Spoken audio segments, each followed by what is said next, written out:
Hello, and welcome to CtrlTip 002. I'm your host Edward Fisher, and today I'll be showing you how to use text formulas to clean up your data. We're going to be using Excel for Office 365, running on Windows 10 Enterprise, but this tip works in older versions of Excel too.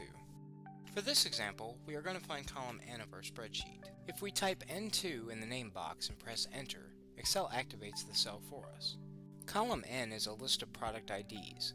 Each ID contains 3 elements separated by hyphens. To extract the first part of the ID, we'll use the left formula. Typing an equals sign lets Excel know that we want to enter a formula. The left formula requires 2 arguments. The text argument, in this case N2, tells Excel we want to look at our product ID. The second optional argument tells Excel how many characters to return. The number 3 will return the first element of the product ID. To return the second element of the product ID, we will use the mid formula. Similar to left, mid requires a text argument. The second argument tells mid where in the text to start. The number 5 tells mid to begin after the first hyphen. Finally, 2 will tell mid to return 2 characters.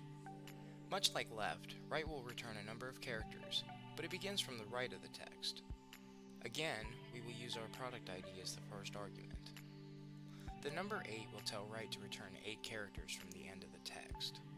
Okay, now we have the 3 sections of the product ID split between cells. Now that the hard work is done, let's copy our formulas to the rest of the products.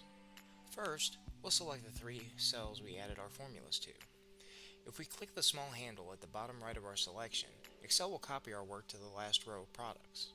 Sometimes you may not want your data to contain formulas. We're going to copy this range and paste it as values. This will overwrite the formulas.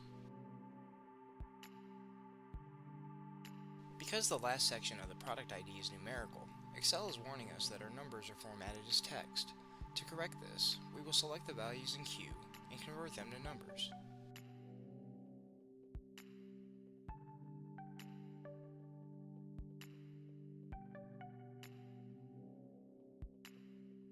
Thanks for watching, and I hope this tip helps you take control of your devices so they don't end up controlling you.